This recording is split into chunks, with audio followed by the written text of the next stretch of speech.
মৰমৰ শিক্ষাৰ্থীসকল, আজি আমি আমাৰ আৰু পৰিৱেশৰ পাঠ্যপুথি পাঠ ৩ পানী পাঠটোৰ পানী প্ৰদূষণৰ কাৰণসমূহ এচিড বৰষুণৰ বিষয়ে আলোচনা কৰিম। পানী প্ৰদূষণৰ প্ৰথম কাৰণটো হৈছে ঔদ্যোগিক আৱৰ্জনা। উদ্যোগ আৰু কাৰখানাসমূহত বিভিন্ন ধৰণৰ ৰাসায়নিক পদাৰ্থ ব্যৱহাৰ কৰে। উৎপাদন প্ৰক্ৰিয়াৰ সময়ত বিষাক্ত ৰাসায়নিক পদাৰ্থ, এচিড, ধাতুজাতীয় পদাৰ্থ, ৰং, তেল আদি বৰ্জ্য হিচাপে ওলায়। এই পদাৰ্থসমূহ নদী, হ্ৰদ, খাল, বিল, সাগৰ, মহাসাগৰ আদিত পেলোৱা হয়। ফলত পানীসমূহ প্ৰদূষিত হয় আৰু পানীত থকা জীৱসমূহৰ মৃত্যু ঘটে আৰু পানীসমূহ ব্যৱহাৰৰ অনুপযোগী হয়। ইয়াৰ পাছত পানী প্ৰদূষণৰ দ্বিতীয়টো কাৰক হৈছে প্লাষ্টিক আৰু কঠিন আৱৰ্জনা।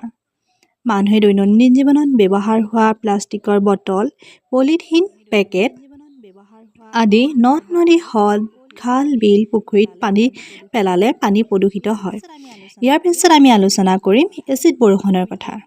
উদ্যোগ, যান-বাহনৰ পৰা ওলোৱা অতি বিষাক্ত গেছসমূহ, ছালফাৰ ডাই অক্সাইড, নাইট্ৰজেন ডাই অক্সাইড নামৰ গেছসমূহ বায়ুত থকা পানীৰ জলীয় বাষ্পৰ সৈতে বিক্ৰিয়া কৰি এচিড বৰষুণ সৃষ্টি কৰে। এই এচিড বৰষুণ পানীত পৰিলে নৈ, হ্ৰদ, সাগৰ, মহাসাগৰ আদিৰ পানী প্ৰদূষিত হয়। শিক্ষাৰ্থীসকল, আজি আমি আলোচনা কৰিবলগীয়া বিষয়সমূহ ইমানেই। আশা কৰোঁ তোমালোকে ভালদৰে পাঠটো বুজি পালা। ধন্যবাদ।